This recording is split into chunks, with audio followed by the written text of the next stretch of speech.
ያየነውን በሉስቲ ሰማነውን እንመሰክራለን። የዮሐንስ ወንጌል ምዕራፍ 3 ከቁጥር 11 ላይ የሚገኝ ኃይለ ቃል ነው። አምላከ አበው አምላከ ሊቃውንት ለአባቶቻችን ለሊቃውንቱ ምስጢሩን እንደገለጸ ቁጭ ብለው ለሚሰሙት ለሰማዕያኑ ውሳጣዊ ጆሯቸውን ከፍቶ በጎውን ቃል እንዳሰማ ለእኔ ምስጢሩን ይገልጽልኝ ዘንድ ቁጭ ብላችሁ ለምትሰሙ ለእናንተም ደግሞ ውጫዊ አይደለ ውሳጣዊ ጆሯችሁን ከፍቶ በጎውን ቃል አሰምቶ እኔም እናንተን የምንናፍቃትን ከሞት ባሻገር የምንጠብቃትን ርስት መንግሥተ ሰማያትን መውረስ እንችል ዘንድ የእርሱ ቅዱስ ፈቃዱ ይሁንልን። የሚተኛ ሰው እያየው ነው። ሳተኙን ያደራችሁ የሚተኛ ሰው እያየው ነው። እኔ እናንተን ማይ የሚተኛ ሳለ ካለ ጥያቄ ነው የምጠይቀው። ለመንባር ዝግጁ ናችሁ አይደል? እስኪ ድገሙ። ስለዚህ እንዳተኙ አሁን የበላችሁ ያው ድካም ሊኖር ይችላል። ያው እንግዲህ ታስቦበት ወንድሞቻችን ወጥተው ወርደው ያዘጋጁት ጉባኤ እናንተ እንድትማሩ ከእግዚአብሔር ጋር እንድትነጋገሩ ወደ እግዚአብሔር እንድትቀርቡ መንፈሳዊነትን እንድትላበሱ ስጋዊነትን እንድትተው ወንድሞቻችን በተደላደለ መንገድ ሳይሆን ያዘጋጁት በጣም በስቃይ መንገድ ነውና እነሱ አዘጋጅተውት እናንተ ደግሞ መጣችሁ ካንቀላፋችሁ ሁላችንም ክሳራ ውስጥ ስለምንገባ በጣም በንቃት መከታተል ያስፈልጋል። በንቃት መከታተል ያስፈልጋል። የዮሐንስ ወንጌል ምዕራፍ 3 ከቁጥር 11 ላይ አማን አማን እብለከ ከመ ዘነአምር ንነግር ወበዘርኢነ ሰማዕተ ንከውን። ያወቅነውን ያየነውን እንናገራለን፣ የሰማነውን እንመሰክራለን። በሜደርስ በተሰጠን ደቂቃ እንማማራለን። ቅድምም ሊቃውንቱ ያው ሰዓት ገድቧቸው ጊዜ አጥሯቸው ነው እንጂ በጥቂቱ ነካ ነካ አድርገውታል። ሊቃውንቱ ጀምረውት የተውትን እኛ እንጨርሰዋለን። የእግዚአብሔር ቃል ባያልቅም እንኳን እኛም ደግሞ እንተዋለን ማለት ነውና ዛሬ እንደ ቤተ ክርስቲያናችን ስርዓት ይህ ሳምንት ኒቆዲሞስ ተብሎ ይጠራል። ቤተ ክርስቲያን አብይ ጾምን የተለያዩ ስያሜዎች እየሰጠች እዚህ ጋር ደርሳለች።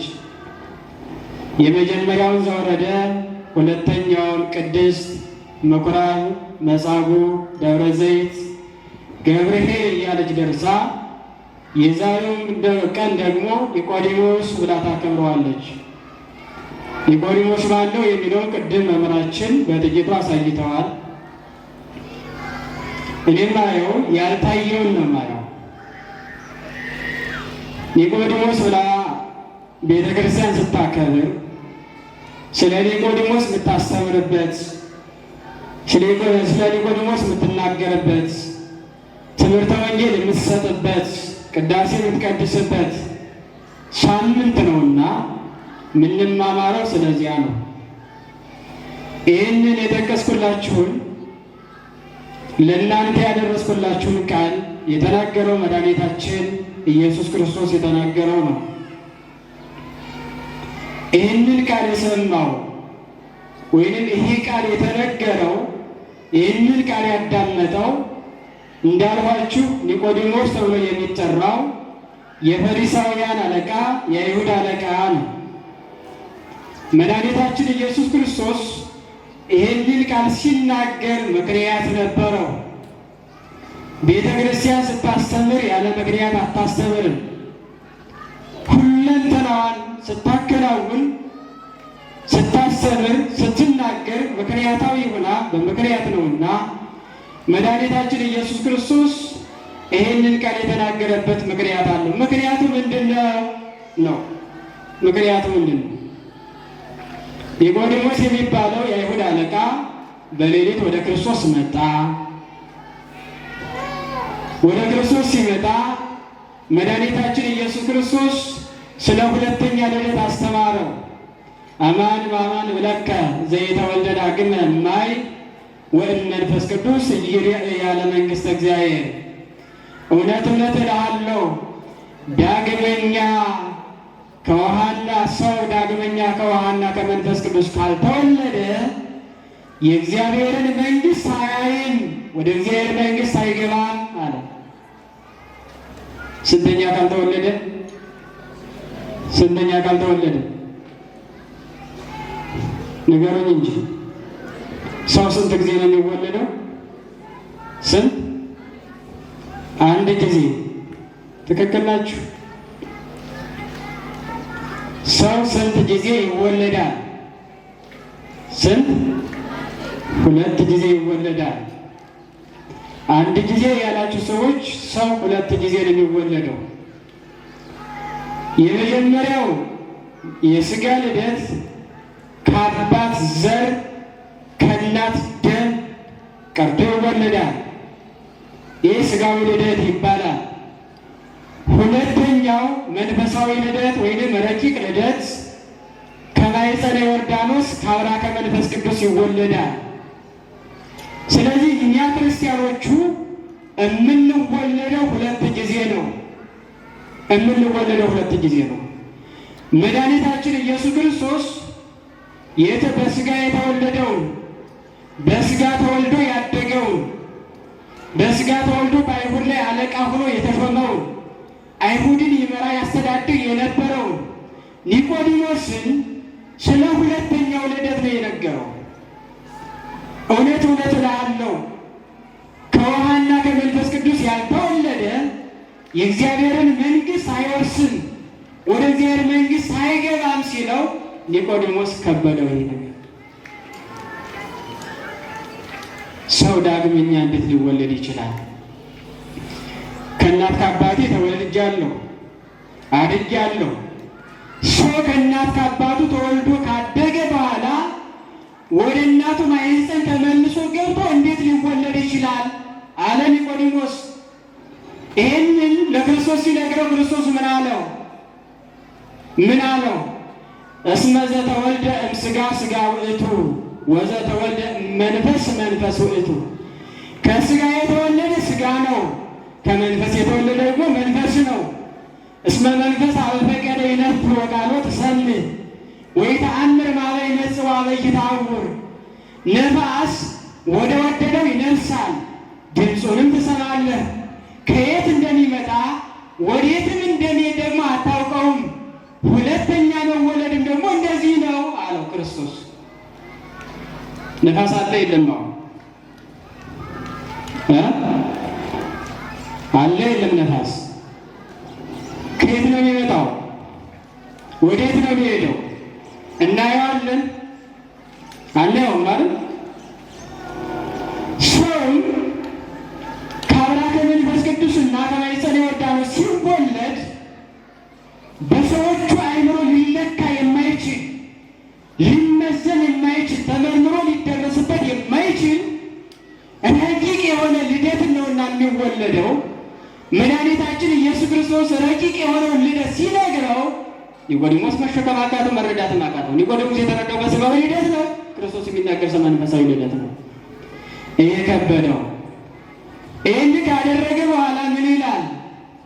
አንተ የእስራኤል አለቃቸው ስትሆን እንዴት ይሄን አላወቅህም? ማለት የማን አለቃቸው ስትሆን? አንተ አዋቂ ነህ። አዋቂ ሆነህ በእስራኤል ላይ አስተዳዳሪነት ተሾመሃል፣ መሪነት ተሾመሃል፣ መሪነትን ይዘሃል። ለእስራኤል መሪ ስትሆን እንዴት ይሄን አላወቅህም? ማለት ይህን ካለው በኋላ ያየነውን እንናገራለን፣ የሰማነውን እንመሰክራለን አለ። እስኪ ቃሉን ድገሙት። ያየነውን በርስቲ እንናገራለን፣ የሰማነውን እንመሰክራለን። እርግጠኞች ናችሁ? ትክክለኛ ናችሁ። ያያችሁትን ነው የምትናገሩ፣ የሰማችሁትን ነው የምትመሰክሩ። ሁሉም እንደዚያ ነው። ያየውን የሚናገር ሊኖር ይችላል፣ የሰማውን ሊመሰክር ሊኖር ይችላል ከእናንተ መካከል። ሁሉም ግን አይደለም። ነጥቦችን ላንሳላችሁ፣ የምንማማርባቸው ነጥቦች። የመጀመሪያው ኒቆዲሞስ ወደ ክርስቶስ ሲመጣ ቀን ነው ሌሊት ነው የመጣው? ንገሩኝ። መቼ ነው የመጣው? ሌሊት ነው የመጣው አይደል? ለምንድን ነው ኒቆዲሞስ ሌሊት ሊመጣ የቻለው ቀን ያልመጣው? ለምንድን ነው ቀን ያልመጣው? ቀደም ነካደገውታል። ምክንያቱም ኒቆዲሞስ ቀን ያልመጣበት ምክንያት በዛን ዘመን የነበሩ አይሁዳውያን ክርስቶስን የሚከተል ክርስቶስን የሚያመልክ ወደ ክርስቶስ የሚሄድ ካለ ከፍ ብሎ አንገቱን ዝቅ ብሎ ባቱን ይቀጣል የሚል አዋጅ ነበረ።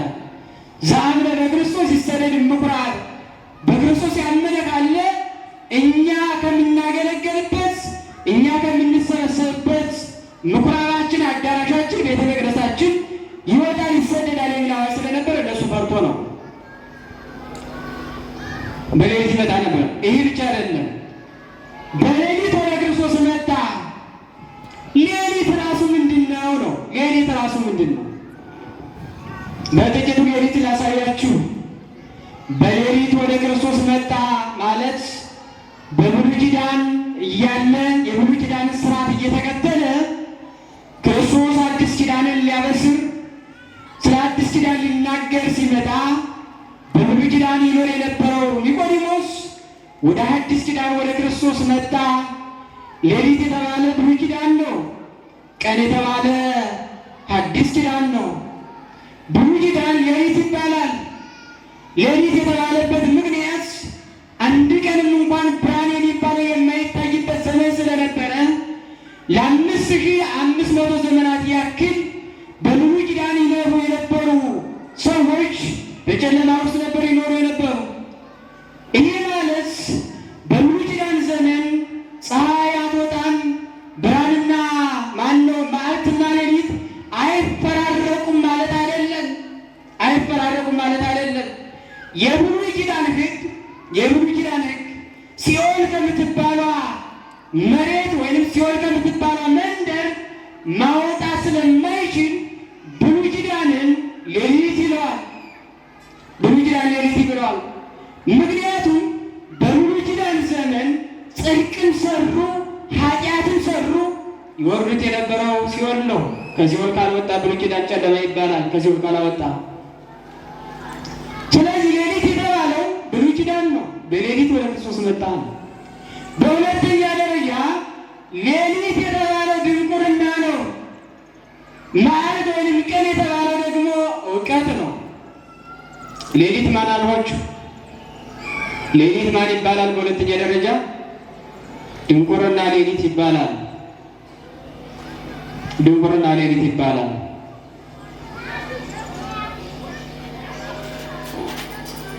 እውቀት ደግሞ ማን ይባላል? ቀን ይባላል። እውቀት ብሩህ ነው አይደል? ሌሊት ጨለማ ነው። በጨለማ ብንሄድ እንቅፋት ይመታናል። ገደል ወድቀን ልንሰበር እንችላለን። መለየትም አንችልም። በጨለማ የሚመታውን አካል መለየት አንችልም። በቀን ስንሄድ ግን እናስተውላለን፣ እንመረምራለን፣ እያየን መሄድ እንችላለን። ስለዚህ ከጨለማ ይልቅ እውቀትን ፈልግና እውቀትን ወደሚሰጠው ወደ ክርስቶስ መጣ። ማንን ትቶ? ድንቁርናን ትቶ። አንዳንዶቹ ደግሞ እውቀትን የሚሰጥ ክርስቶስ ሲመጣ ከእውቀት ይልቅ ድንቁርናን የሚመርጡ በጣም ብዙ ሰዎች ነበሩ በዘመኑ። ለምሳሌ በዮሐንስ ወንጌል ምዕራፍ 3 ላይ እንዲህ ይላል፣ ብርሃን መጻ ውስተ ዓለም ወአብደረሰ ጽልመተ እምብርሃን። ብርሃን ክርስቶስ፣ እውቀትን የሚሰጠው ክርስቶስ ወደዚህ ዓለም መጣ። ሰዎቹ ግን ከብርሃን ይልቅ ጨለማን ወደዱ፣ ከእውቀት ይልቅ ድንቁርናን መረጡ ነው። ከእውቀት ይልቅ ድንቁርና አልመረጡ። እውቀት ራሱ ክርስቶስ ስለሆነ ማለት ነው። በሌላም ቦታ ሊቁ ቅዱስ ኤፍሬም ውዳሴ ማርያም ተብሎ በሚጠራው ድርሳኑ ላይ እንዲህ ይላል ለእለ ይነብሩ ውስተ ጽልመት ወጽላሎተ ሞት ብርሃን ሰረቀ ሎሙ። በዚህ ዓለም በቀቢጸ ተስፋ በመቁረጥ በድንቁርና ይኖሩ ለነበሩ ሰዎች ክርስቶስ እውቀት ተሰጣቸው ይላል። ክርስቶስ ተሰጣቸው ይላል። ስለዚህ ጨለማ ድንቁርና ይሆናል። ጨለማ ድንቁርና። በሶስተኛ ደረጃ ጨለማ ተብሎ የተጠራው ኃጢአት በደል ነው። ኃጢአት ምን ይባላል? ኃጢአት ምን ይባላል? እየሰማችሁ ነው? ኃጢአት ምን ይባላል? ኃጢአት ማን ነው? ጨለማ ይባላል። ጨለማ ኃጢአት ተብሎ ይጠራል። ለምንድን ነው ጨለማ ኃጢአት ተብሎ የተጠራው? ኃጢአትም ጨለማ ተብሎ የተጠራው ኃጢአት የሰራ ሰው ሁልጊዜም ወዴት ነው የሚሄደው? ጨለማ ወደ ሆነችው ሲሆን አይደለም የሚሄደው? ጨለማ ወደ ሆነችው ሲሆን ነው የሚሄደው። ጨለማ ወደ ሆነ ዲያብሎስ ነው የሚሄደው፣ ኃጢአት በደል የሰራ ሰው። ስለዚህ ሰው ከጨለማ ይልቅ ማንን መምረጥ መቻል አለበት? እውቀትን። ኃጢአት ይልቅ ጽድቅን መምረጥ መቻል አለበት። ብርሃን የተባለው ጽድቅ ነው። ብርሃን ጽድቅ ይባላል። ለምን? ብርሃን ካሰብንበት ቦታ ያደርሰናል። ጽድቅም ደግሞ ካሰብናት መንግሥተ ሰማያት ያደርሰናል። መንግሥተ ሰማያት ያወርሰናል። ዘላለማዊ ደስታችንን ያሰጠናል ጽድቅ። ስለዚህ ጨለማ ኃጢአት ይባላል፣ ብርሃን ደግሞ ጽድቅ ይባላል። በሌሊት ወደ ክርስቶስ መጣ ማለት እነዚህን ምስጢራት ያዝናል። እነዚህን ምስጢራት እንትን ይላል። ሌላኛው የምንነሳበት ፖይንት ነጥባችን ክርስቶስ እንዲህ አለው፣ ከሥጋ የተወለደ ሥጋ ማን ነው? ሁለት ሰው ሁለተኛ ካልተወለደ ወደ መንግሥተ ሰማያት አይገባም አለ። ወደ መንግሥተ ሰማያት አይገባም ሲል ኒቆዲሞስ የተረዳው በሌላ አረዳድ ነው የተረዳው። ኒቆዲሞስ የሰማው በሌላ ጆሮ ነው የሰማው። በሌላ ጆሮ ነው የሰማው። ክርስቶስ የሚናገር ስለ መንፈሳዊ ልደት፣ ኒቆዲሞስ የሚረዳው ስለ ሥጋዊ ልደት። ክርስቶስ የሚናገር ስለ ረቂቁ ልደት፣ ኒቆዲሞስ የተረዳው ስለ ግዙፉ ልደት። ክርስቶስ የሚናገር ስለ ዘላለማዊ ልደት፣ ኒቆዲሞስ የተረዳው ስለ ጊዜያዊ ልደት። ክርስቶስ የሚናገር ስለማይቀረው መንግሥተ ሰማያት ስለሚያወርሰን ልደት፣ ኒቆዲሞስ የተረዳው ደግሞ ስለሚቀረው ልደት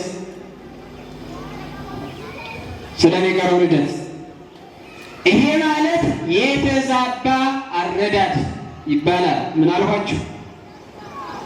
አልኋችሁ? የተዛባ አረዳድ በሉ እስቲ፣ በደንብ በሉት። በጣም ስልችት አትበሉሽ። ገና እኮ ነው፣ ገና ቀን ሙሉ ወላ አይደለም። የተዛባ አረዳድ በሉ እስቲ። ሰው በዚህ ዘመን የተዛባ አረዳድ ይረዳል አይረዳም? ይረዳል አይደል? የተዛባ አረዳዶች በጣም ብዙ ናቸው። ክርስቶስ ወደዚህ ዓለም መጥቶ ሲያስተምር አይሁድ ክርስቶስን የተረዱት በተዛባ አረዳድ ነው። ክርስቶስ ወደዚህ ዓለም ሰው ሆኖ መጣ። ማስተማር ጀመረ። ማስተማር ሲጀምር እኔ እግዚአብሔር ልጅ ነኝ፣ ከእግዚአብሔር የመጣ የእግዚአብሔር ቃል ይናገራል ይላል ወንጌል። ዘእግዚአብሔር ፈነወ ይነግር ቃለ እግዚአብሔር። እግዚአብሔር የላከው የእግዚአብሔርን ቃል ይናገራል እያለ ማስተማር ሲጀምር አይሁድ ይህንን የተረዱት በሌላ አረዳድ ነው፣ ወይንም ደግሞ ቅርብ በሚያዩአቸው በሚረዷቸው አረዳድ የተረዱት። ክርስቶስ የእግዚአብሔር ልጅ ነው አይደለም? ነው። የእግዚአብሔር ልጅ ሆኖ እግዚአብሔር ሆኖ እያስተማረ ባለበት ጊዜ ግን አይሁዳውያን በሌላ ተረዱት። ምን ብለው ተረዱት? እኛ የምናውቃቸው የድግር ጠራቢው የዮሴፍ ልጅና የተፈዋ ሴት የማርያም ልጅ አይደለም እንዴት ራሱን እግዚአብሔር ያደርጋል ብለው አንዱ የተከሰሰበት ምክንያት ራሱን እግዚአብሔር ነኝ ይላል የሚለው ነው። ክርስቶስ እግዚአብሔር ነው አይደለም? ነው አይደለም? ነው አይደል? ግን አይሁድ ክስ አድርገው ያቀረቡት ራሱን ከእግዚአብሔር ጋር ያስተካክላል፣ ራሱን እግዚአብሔር ነኝ ይላል ብለው ክስ አድርገው በሮማውያን ቄሳሮች መካከል አቀረቡት። ይህ ማለት የተዛባ አረዳድ የሚረዱ ሰዎች አምላክን ወደ ፍጡርነት ያወርዱታል ማለት ነው። ወደ ፍጡርነት ያወርዱታል። ክርስቶስ የአምላክ ልጅ አምላክ ነው። የፈጣሪ ልጅ ፈጣሪ ነው። የእግዚአብሔር ልጅ እግዚአብሔር ነው። የእግዚአብሔር ልጅ እግዚአብሔር የሆነውን ክርስቶስ አይሁድ በስጋዊ ዓይናቸው አዩትና በስጋዊ አረዳድ ተረዱትና የዮሴፍ ልጅ አድርገውት ቁጭ አሉ። ክርስቶስን አምላክነቱን ትተው ፍጡር አደረጉት ማለት ነው። የተዛባ አረዳድ ካለ ሁሌም ያወርደዋል ክርስቶስን ማለት ነው። ከዕለታት አንድ ቀን መድኃኒታችን ኢየሱስ ክርስቶስ ሐዋርያትን ወይም ደቀ መዛሙርቱን እንዲህ ብሎ ጠየቃቸው። በማቴዎስ ወንጌል ምዕራፍ 16 ከቁጥር 13 ጀምሮ እንዲህ የሚል ኃይለ ቃል አለ። ወበጺሖ ብሔረ ቂሳርያ ዘፊልጶስ ተስእሎሙ ለአርዳኢሁ እንዘ ይብል መነ ይብልዎ ሰብእ ለወልደ እጓለ እመሕያው። የፊልጶስ ክፍል ከምትሆን ቂሳርያ በደረሰ ጊዜ ደቀ መዛሙርቱን እንዲህ ብሎ ጠየቃቸው። ሰዎቹ የሰውን ልጅ ማን ይሉታል አላቸው።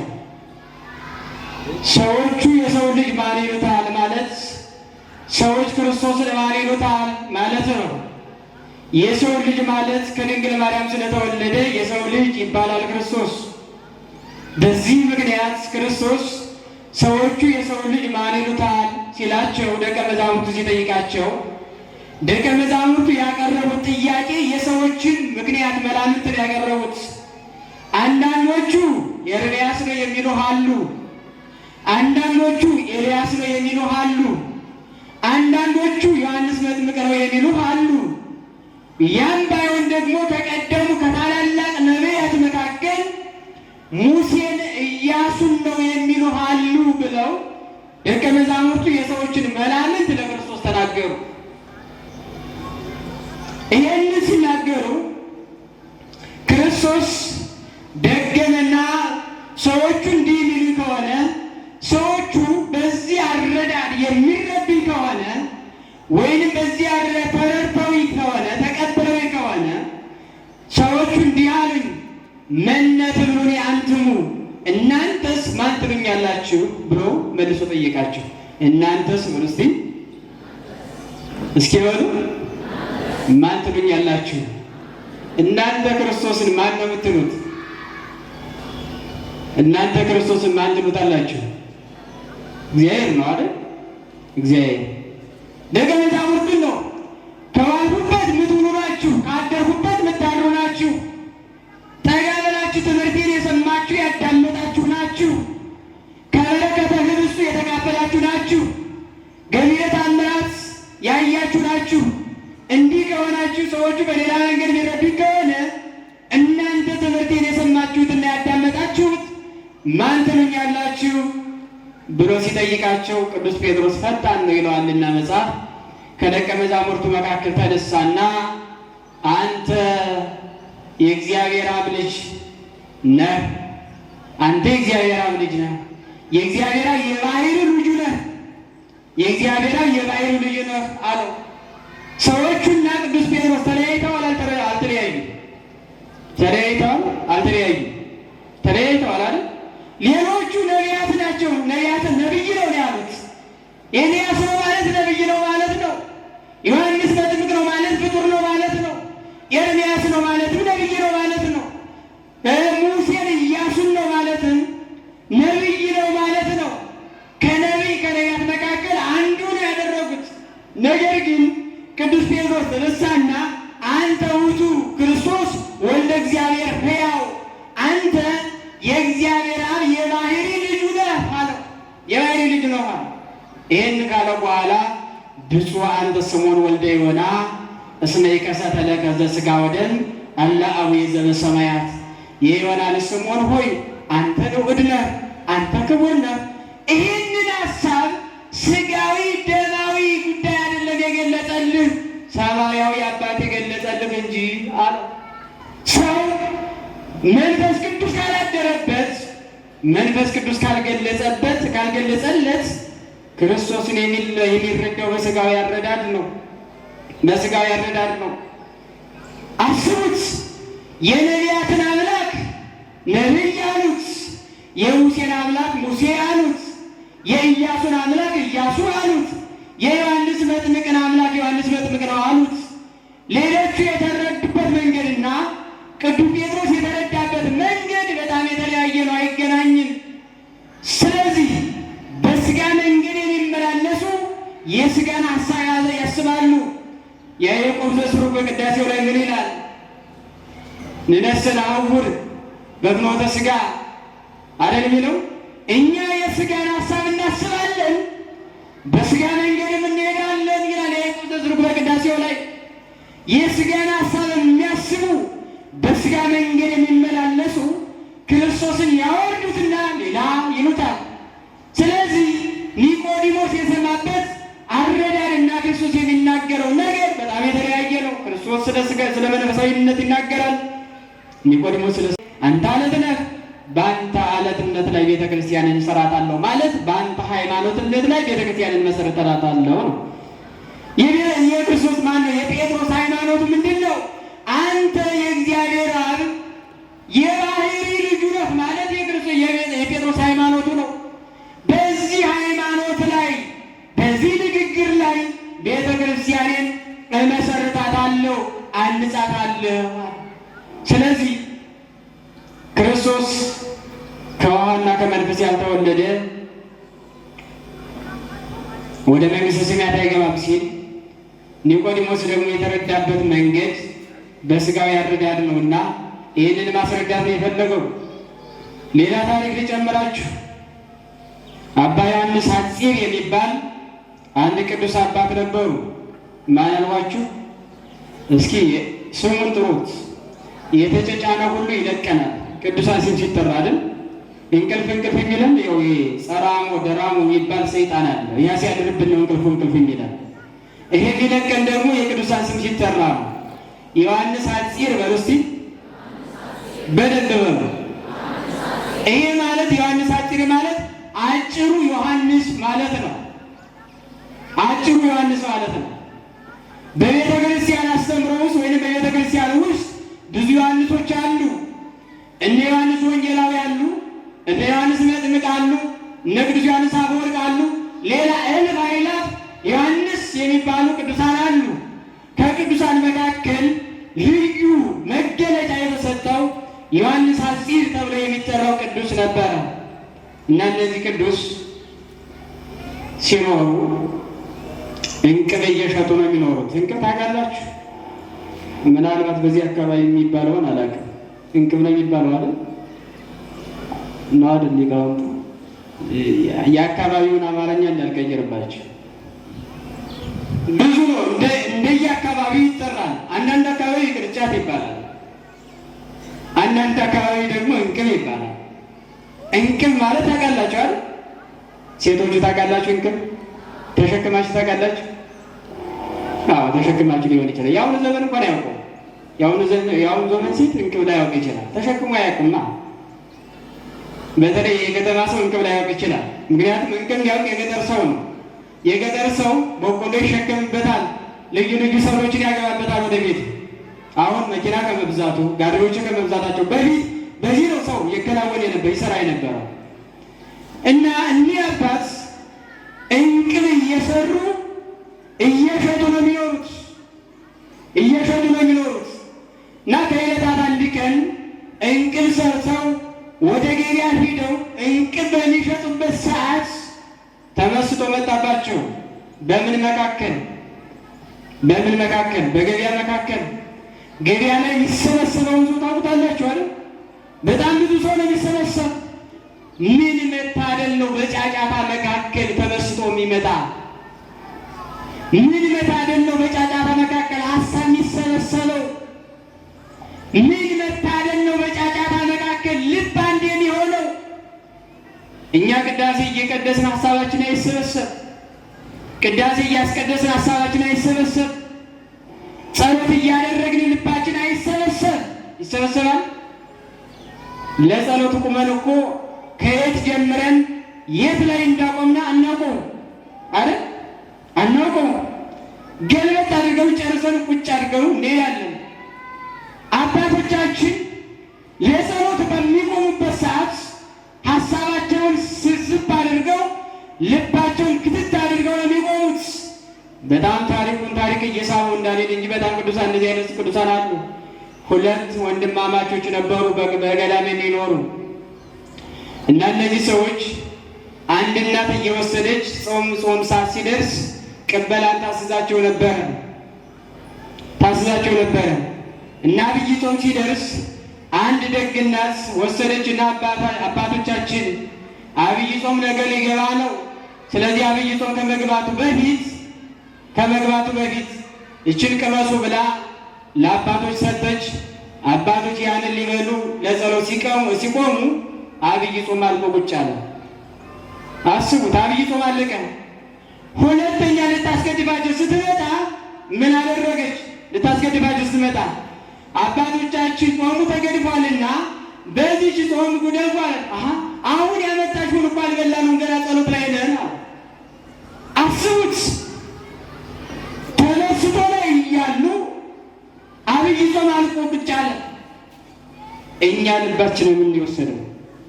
ምንድን ነው የበተነው? ምንድን ነው የመነዘረው? ለመልሳችሁ ዮሐንስ በገበያ መካከል ተመስጦ መጣበት። ተመስጦ የመጡበት እያለ ሚካኤልና ገብርኤል እየወጡ እየወረዱ ይመለከታል ወደ ሰማይ። አንድ አባት እንቅቡን ሊገዛ መጣና አንተ ሰው ይሄንን እንቅብ ስንት ነው የምትሸጠው? ስንት ነው አለህ እያላቸው ሚካኤል ይበልጣል ወይንስ ገብርኤል ይበልጣል ይላሉ አባ ዮሐንስ። አጠገባቸው ያለው ሰው አልታያቸውም። አጠገባቸው ያለውን ሰው አልሰሙትም። ኧረ ተው ንገረኝ፣ ስንት ነው የምትሸጠው ይላል። ሚካኤል ይበልጣል አሁንስ ገብርኤል ይበልጣል ይላል አባ።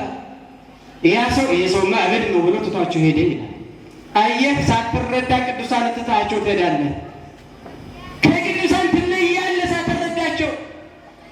ቅዱሳንን መረዳት በስጋዊ አስተሳሰብ ማሰብ ይለያል። ስለዚህ ክርስቶስ ሲናገር የነበረው ስለ መንፈሳዊ ልደት ነው ይናገር የነበረው። ክርስቶስ ያወራ የነበረው ስለ መንፈሳዊ ልደት ነው። ይሄንን ግን በስጋዊ ልደት ተረዳውና ኒቆዲሞስ ይህ እንዴት ሊሆን ይቻላል አለ። ይሄ እንዴት ሊሆን ይችላል አለ። ይሄን ሲለው ከኔ ጋር ናችሁ ወይ? ያው መምህሮቻችን እየመጡ ነው። ያው የሚያስተምሩ ናቸው። አይናቸው ወደኛ ነበር እና ይህን ሲል ልጨርስ ነው። ሰዓት የለንም ይመስለኛል። ልጨርስ ነው። ይህን ሲል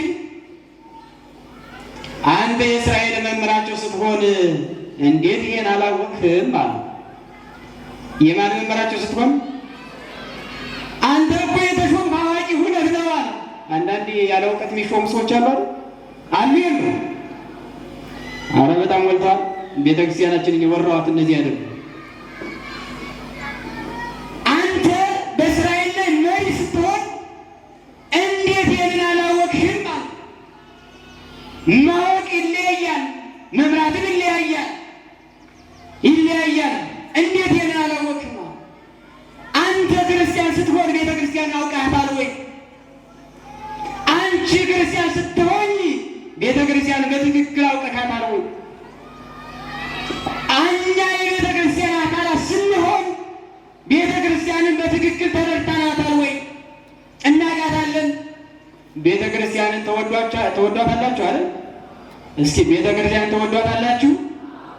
በደንብ በሉ። አዎ፣ ቤተክርስቲያንን የማይወድ የለም። ግን ታውቋታላችሁ?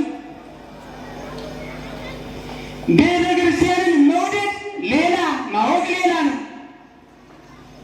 ሄርማ የሚባለው ወሪድ የብሔር ሮሜ ሪግዋለ ቤተ ክርስቲያን ሮሜ ወርጄ ቤተ ክርስቲያንን አየኋት ካለ በኋላ አወኳት ካለ በኋላ ወደድኳት አለ።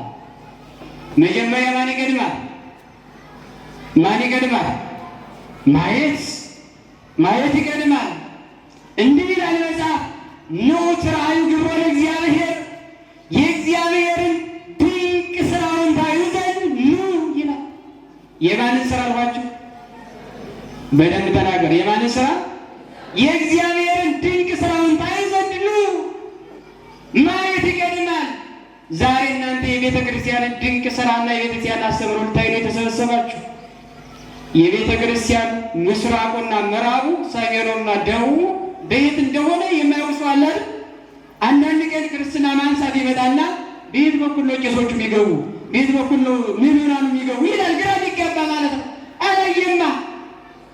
ስለዚህ ካየ በኋላ ምን ይላታል? ቤተ ክርስቲያንን ያውቃታል። ቤተ ክርስቲያንን በደንብ ማወቅ መቻል አለብን። ክርስቲያኖች በደንብ ቤተክርስቲያን ማናት የሚለውን ጠንቅቆ ማወቅ መቻል አለብን። መውደድ ሌላ ነው፣ ማወቅ ሌላ ነው። ካወቅናት በኋላ ነው ምንወዳት። ያወቅናትን እንወዳታለን፣ የወደድናትን እንኖርባታለን፣ የኖርንባትን እንጸድቅባታለን። ይህ ሲሆን ነው ሊዋሃድ የሚችለው እንጂ መውደድ ብቻውን ላይሰራ ይችላል። ክርስቲያኖቹ ማወቅ ይጠበቅብናል። አንተ የእስራኤል መሪ ስትሆን እንዴት ይሄን አላወቅሽም? እንዴት ይሄን አላወቅሽ? እኛ ክርስቲያኖች ስንሆን ምንኖርበት ሃይማኖት እንዴት ጠንቅቀን አላወቅነው? እንዴት ጠንቅቀን አላወቅነው? እግዚአብሔር ይስጥልን።